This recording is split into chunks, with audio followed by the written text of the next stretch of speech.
500 वर्षों के बाद जिन्होंने सीनों पे गोली खाए थे और राम जी के चरणों में बलिदान दिए थे। सबसे पहला सवाल ही हनुमानगढ़ी के बारे में पूछता हूँ। मगर आज सोनिया गांधी और राहुल गांधी के बयान को सुन करके आज मैं कहना चाहता हूँ, राम जन्मभूमि मंदिर में पुरुष, महिला और किन्नर तीनों पुजारी रखे जाएं। साधु संतों पे गोली चलवाए थे, यही हमारे पूर्वजों ने मंदिर को टूटते हुए देखा है। तुम्हारा पैदा होना भी काल्पनिक था। और राक्षसों को निमंत्रण दिया जा रहा है, तब भी नहीं आ रहे। मतलब कलयुग और रामराज आने का संकेत है। महाराज जी कहाँ से हैं आप? मैं अयोध्या पावन श्री राम की नगरी से हूँ। महामंडलेश्वर विष्णुदास मेरा नाम है। अखिल भारतीय पंचतेरा भय त्याग का शिष्य हूँ जी। पहला सवाल तो मेरा यही है, 22 तारीख के शुभ अवसर पर आप क्या कहना चाहेंगे, उससे शुरुआत करते हैं। सीतानाथ समारंभाम श्री रामानंदार्य मध्यमाम अस्मदाचार्य पर्यंताम वंदे श्री गुरुम परंपराम। राम राज बैठे त्रिलोका हर्षित भय गए सब शोका। 500 वर्षों के बाद जिन्होंने सीनों पे गोली खाए थे और राम जी के चरणों में बलिदान दिए थे, वह उनका सपना साकार हो गया। वो अयोध्या में भगवान 500 वर्षों तक टेंट में निवास करते थे। वह दृश्य जब साधु संत देखते थे तो आंखों में आंसू आता था। आज राम राज की स्थापना हो रही है अयोध्या में। अयोध्या एक आस्था का केंद्र है, भगवान श्री राम की नगरी है। मैं अयोध्या से मैं यही कहना चाहता हूँ कि रंग बिरंगों से अयोध्या सजावट में है। राम लला अपने सिंहासन पे विराजमान है। वह मंथरा के जैसे कुछ विरोधी ऐसे हैं जो राम मंदिर के अस्तित्व पे सवाल उठा रहे हैं, उल्टा सीधा बयानबाजी कर रहे हैं। मानसिकता ठीक नहीं है, बुद्धि ठीक नहीं है, क्योंकि मानस में एक चौपाई है कि लंपट कपटी कुटिल विशेषी सपने हुसंत सभा नहीं देखी। जो लंपट है, जो कपटी है, जो कुटिल है, उसको सपनों में संत सभा, राम सभा अच्छा नहीं लगता है। दुर्भाग्य का विषय है कि एक राजीव गांधी जी थे जिन्होंने राम मंदिर के लिए ताला खुलवाए थे। और मैं यही कहना चाहता हूँ कि राजीव गांधी के अंदर रामलला की कृपा थी और रामलला सरकार सद्बुद्धि दिए थे। वैसे राजीव गांधी के जैसे सोनिया गांधी और राहुल गांधी का विचारधारा क्यों नहीं है? यह जब समाचार में सुनता हूँ तो मेरे आंखों में आंसू आ जाता है कि भगवान रामलला का मंदिर बन रहा है और विरोधी और तैयार हो रहे। उस विरोधियों से मैं यही कहना चाहता हूँ कि जिस दिन साधु संत दुर्वासा और परशुराम रूप को धारण कर लेगा, उस दिन साधु संत स्वयं दंड देगा। राम मंदिर के लिए उन्होंने लगभग 14 से भी ज्यादा वकील लगवाए। क्या लगता है, राम को काल्पनिक मानना एक पार्टी की तरफ से, उसके लिए क्या कहना चाहेंगे आप? मैं संत होकर के कहना नहीं चाहता था, मगर आज सोनिया गांधी और राहुल गांधी के बयान को सुन करके आज मैं कहना चाहता हूँ कि जब भगवान मेरे राम काल्पनिक थे तो हमको लगता है कि तुम्हारा पैदा होना भी काल्पनिक था, क्योंकि राम मेरे राष्ट्र हैं, राम मेरे रमने वाले सब में राम है। वह राम के लिए तुम इस प्रकार काल्पनिक बता रहे हो।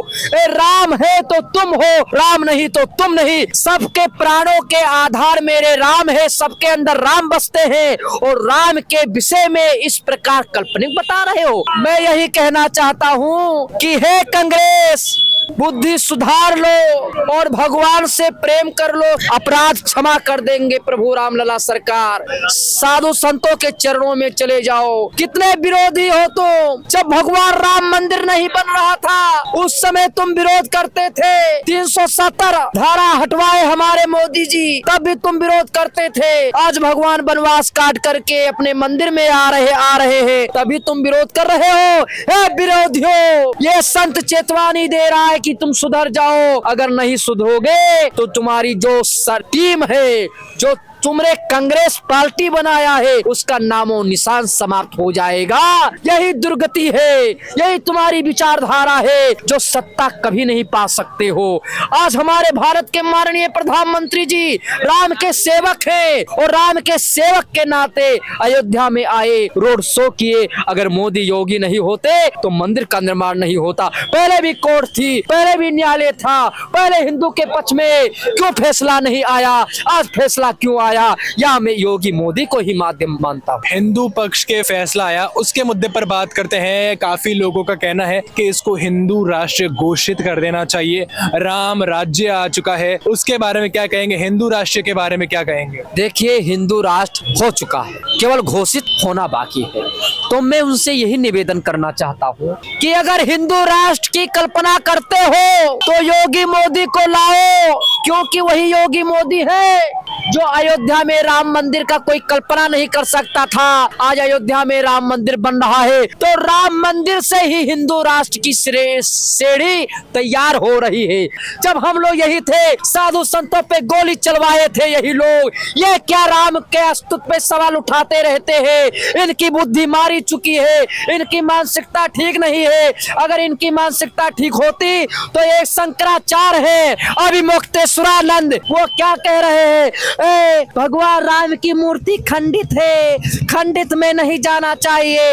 मैं उनसे पूछना चाहता हूँ कि किसी मूर्ति खंडित नहीं है, भगवान राम लला का मंदिर का निर्माण होगा और होता रहेगा समय के आधार पर। मगर हे शंकराचार्य जी, मैं यह कहना चाहता हूँ अभिमुक्तेश्वरानंद जी की मूर्ति खंडित नहीं है, मूर्ति जैसे वैसे है। तुम राम के अस्तित्व पे सवाल उठाते हो, एक शंकराचार्य होते हुए, एक इतने धर्म गुरु होते हुए निष्ठा नहीं है, प्रेम नहीं है। एक सवाल कर लेता हूँ आपसे। पहले अपना परिचय देना चाहते हैं। दीजिए। हमारा नाम श्री श्री श्री 1008 गंगू तेली महाराज है।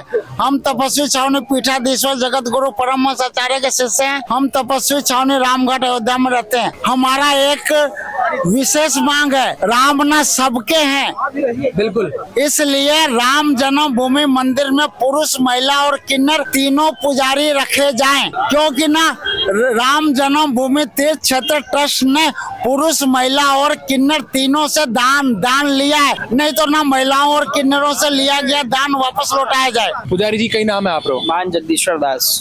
तो मैं सबसे पहला सवाल ही हनुमानगढ़ी के बारे में पूछता हूँ, उसके बारे में हमारे व्यूअर्स जानकारी चाहते हैं, वो बताएं पहले आप। श्री हनुमान जी महाराज का यहाँ के राजा हैं, यहाँ के कोतवाल हैं, और ऐसी मान्यता है जो भगवान श्री राम का दर्शन करने जो भी श्रद्धालु आएगा, पहले हनुमान जी का दर्शन करे, उसके बाद रामलीला का दर्शन होगा। यहाँ पर त्रेता युग में भगवान राम जब वनवास से आए थे और जब उनका राज्याभिषेक हुआ था, उसके बाद हनुमान जी को यहाँ पर राम जी ने विराजमान कर दिया यहाँ का राजा बना के। तो हनुमान जी की दर्शन करने से जीवन में आनंद होता है, जीवन में मंगल होता है, सभी कष्टों का नाश हो जाता है। कितने वर्ष से आप यहाँ पूजा कर रहे हैं? कितने वर्ष हो गए आपको हनुमानगढ़ी मंदिर में? मुझे जुड़े हुए यहाँ से लगभग 15 से 16 वर्ष हो गए। 15 से 16 वर्ष। कितना बदलता हुआ देखा है आपने मंदिर को या अयोध्या को इन 15 सालों में? देखिए, जैसी राजा वैसी प्रजा। राजा निर्णय अच्छा लेगा तो अच्छा निर्णय होगा, अच्छा सुचारू रूप से ही विकास होगा। अब तक कोई विकास पूर्णता से नहीं हो पाया था। जब से मोदी जी का नेतृत्व और उत्तर प्रदेश में माननीय मुख्यमंत्री योगी आदित्यनाथ जी का नेतृत्व में जो विकास, 500 वर्षों का संघर्ष, भगवान राम की जन्मभूमि मंदिर का निर्माण, ये योगी सरकार और मोदी सरकार के होते हुए हो रहा है। इससे बड़ी गर्व की बात किसी के लिए नहीं है। अच्छा, आपने कहा कि गर्व की बात है, मंदिर निर्माण हो रहा है, प्राण प्रतिष्ठा हो रही है, निमंत्रण सबको भेजा गया है, लेकिन एक पार्टी जिसको निमंत्रण भेजा गया उसने अस्वीकार कर दिया। उसके बारे में आप क्या कहना चाहेंगे? देखिए, पूर्व में क्या होता था, त्रेता युग में जब कोई यज्ञ करो या कोई अनुष्ठान करो तो राक्षस आके परेशान करते थे, लेकिन यहाँ तो कार्यक्रम हो रहा है और राक्षसों को निमंत्रण दिया जा रहा है, तब भी नहीं आ रहे। तो मतलब ये त्रेता युग और रामराज आने का संकेत है। उनका कहना है कि ये बीजेपी और आरएसएस का एजेंडा है, उनका बना बनाया कार्यक्रम है, इसलिए नहीं जा रहे हैं। बीजेपी ने कार्यक्रम करवाया है। ये कार्यक्रम सभी देशवासी का है, हर सनातनी का कार्यक्रम है। तेरे राम मेरे राम, सबके राम, दिल में राम, मन में राम, तो ये राम सबके हैं। ये उनके एक कहा जाता है ना, एक व्यक्ति का देखने का नजरिया। अब उनके अंदर आंखें नहीं जो देखेंगे क्या, तो उनकी सोच का है विनाश काल विपरीत बुद्धि। व्यक्ति का समय बेकार होता है तो बुद्धि फिर जाती है।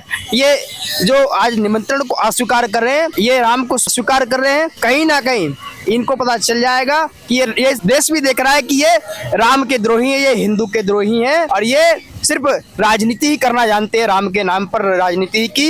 यही लोग थे तो राम को काल्पनिक कहते थे, यही लोग थे जो गोली चलवाए थे, यही लोग हैं जो आज भी राम को काल्पनिक कहते हैं। मंदिर के निर्माण के लिए कहते हैं कि यहाँ तो हॉस्पिटल बनना चाहिए। अरे वो दिन भूल गए क्या आप? यहाँ पे लाखों लोगों का बलिदान है, लाखों कारसेवकों का बलिदान है, लाखों राम भक्तों का बलिदान है। उस बलिदान के परिणाम में आज ये भव्य मंदिर और राम मंदिर बन रहा है। हमारे पूर्वजों ने मंदिर को टूटते हुए देखा है और हम लोग मंदिर को बनते हुए देख रहे हैं। हम लोग कितने भाग्यशाली हैं। सत्ता का नशा था, उतर चुका है, अब सोच रहे सत्ता में फिर चढ़ जाए। वो जीवन में आ नहीं पाएंगे। क्यों? क्योंकि वो राम के द्रोही तो है, वो सनातन के द्रोही है, वो सभी हिंदू समाज के द्रोही है। उनको क्षमा मांगना चाहिए। और देखो आज नहीं तो कल राम मंदिर आएंगे दर्शन करने। अगर यहाँ दर्शन नहीं करेंगे तो हिंदू समाज उनको स्वीकार नहीं करेगा और कभी भी सत्ता में आने का वो सोच रहे होंगे तो वो कभी जिंदगी में नहीं आ पाएंगे। अच्छा, एक आखिरी सवाल महाराज जी मैं आपसे करता हूँ कि 22 जनवरी बहुत बड़ा दिन है सनातन धर्म प्रेमियों के लिए। क्या खास करने वाले हैं आप उस दिन? आप क्या खास सोचा है आपने 22 जनवरी के लिए? पूरे देश में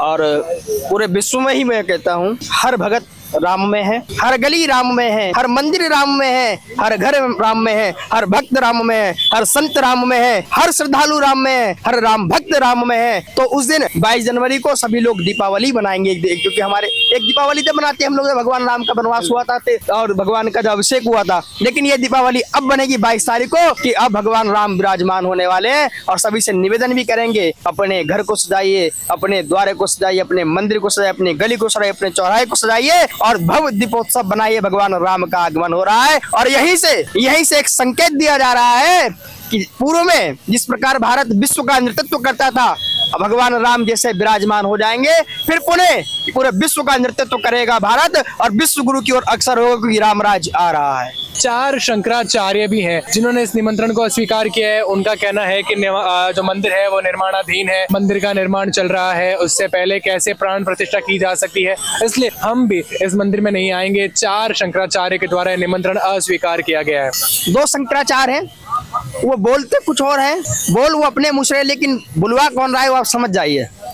वो पूर्व में कांग्रेस के थे और कांग्रेस के ही रहेंगे। दूसरी बात, शंकराचार्य 4 नहीं, हमारे रामानंद संप्रदाय में भी जगत गुरु रामानंदाचार्य जी हैं, विष्णु संप्रदाय में भी है, अनेक जगत गुरु हैं। और उनका कहने का तात्पर्य, हम वो कह रहे हैं आप सर्वधान देश की और सनातन की एक अच्छे पद और प्रतिष्ठित में बैठे हुए हैं, आप हमारे इस पद के आचार्य हैं, एक अपनी गरिमा को ना भूले और भगवान राम का दर्शन करने आप आइए। कितने 500 वर्षों का संघर्ष, क्या आप भूल गए कि आपके गुरु ने कितना बलिदान दिया था? क्या आप भूल गए वो दिन? इसलिए उनकी बात हम कह नहीं रहे, क्योंकि वो एक संवैधानिक पीठ पर बैठने के बाद भी, लेकिन वो बोल किसी और की भाषा रहे, तो समझ जाइए कि कहीं ना कहीं उनके अंदर अभी भी पुरानी वैचारिक आज भी उनके अंदर जागृत है। दूसरी बात, हमारे यहाँ पे शंकराचार्य, सारे शंकराचार्य आ भी रहे हैं और जगत गुरु रामानंदाचार्य जी है, जगत गुरु विष्णुदेवाचार्य जी है, हर परंपरा के शंकराचार्य, अनेक संत, अनेक महामंडलेश्वर, अनेक श्रीमंत, अनेक द्वाराचार्य, सब लोग आ रहे हैं। 2 लोगों के आने से क्या होगा? कुछ नहीं होगा। कुछ लोगों का कहना है कि लोकसभा चुनाव को देखते हुए मोदी जी ने प्राण प्रतिष्ठा 22 जनवरी को रखी। मार्च या अप्रैल में चुनाव होने हैं, फरवरी में आचार संहिता लगनी है,